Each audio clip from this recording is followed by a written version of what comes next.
मेरा नाम जॉन है। मैं 28 साल का हूँ। ये तब की बात है जब मैं कॉलेज में पढ़ता था। उस समय कॉलेज की वेकेशन शुरू हुई थी तो मैं और मेरी गर्लफ्रेंड स्टेसी ने कहीं बाहर घूमने जाने का डिसाइड किया। शहर से कुछ ही दूर पर मेरा फार्म हाउस था। वो बहुत ही अच्छी लोकेशन पर था। शहर से दूर नेचर के बीच वो हॉलीडेज के लिए एक बढ़िया डेस्टिनेशन था। मेरे फार्म हाउस के पास बड़ी सी नदी भी है और गर्मियों के मौसम में हम उस नदी में स्विम भी कर सकते थे और रात के टाइम बॉनफायर भी कर सकते थे। तो मैं स्टेसी के साथ मेरे फार्म हाउस के लिए निकल पड़ा।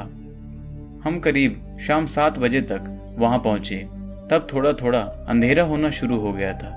फार्म हाउस की पार्किंग के पास काफी बड़ी बड़ी घास उग गई थी, इसीलिए मैंने गाड़ी थोड़ी दूर पर ही खड़ी कर दी। हमने सामान अपने रूम में रखा और थोड़ी बहुत सफाई करने लगे। फार्म हाउस काफी दिनों से बंद था, इसीलिए काफी धूल मिट्टी इकट्ठी हो गई थी।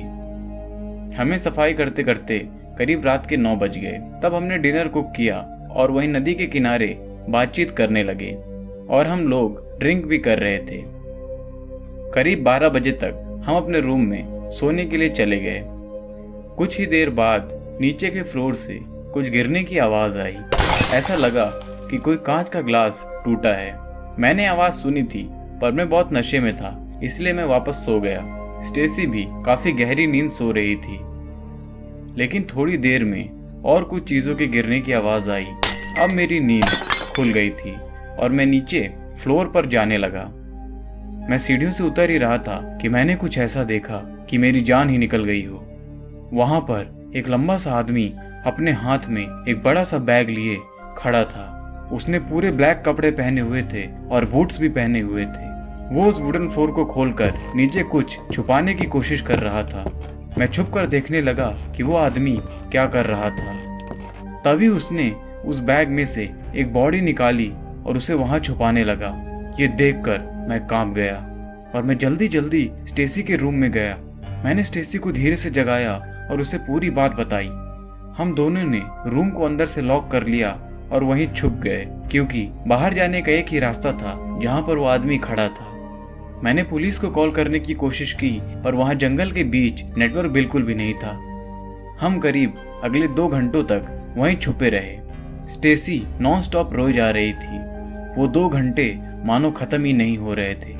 फिर मैंने उस आदमी के फुटस्टेप्स बाहर जाते हुए सुने और फिर बाहर एक गाड़ी स्टार्ट हुई। मैं अपने रूम की खिड़की से ये सब देख रहा था। वो आदमी उस पिकअप ट्रक में बैठा और वहां से चला गया। जैसे ही वो आदमी वहां से गया, मैं स्टेसी को साथ लेकर अपनी कार की ओर बहुत तेजी से भागा और मैंने उस शहर के पुलिस स्टेशन पर जाकर ही गाड़ी रोकी और पुलिस टीम को पूरा इंसिडेंट बताया। उसके बाद पुलिस की कई टीम्स मेरे फार्म हाउस पर गई और वहां से उनको करीब 6 डेड बॉडीज मिली।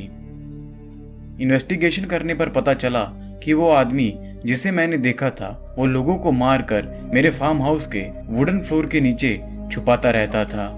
क्योंकि वो घर मोस्टली बंद ही रहता था, इसीलिए उसने उस जगह को चुना था। इसके बाद हम अपने शहर वापस आ गए और लीगल फॉर्मेलिटीज पूरी होने के बाद हमने उस घर को सेल के लिए डाल दिया। मैं आज भी वो इंसिडेंट याद करता हूँ तो मेरे रोंगटे खड़े हो जाते हैं। उस दिन उस किलर को पता तक नहीं था कि स्टेसी और मैं ऊपर वाले कमरे में सो रहे थे। अपनी कार को दूर पार्क करने से शायद हमारी जान बच पाई। अगर वो किलर हमारी कार देख लेता और हमारे रूम तक पहुंच जाता तो क्या होता, ये सोचकर ही मैं कांप उठता हूँ।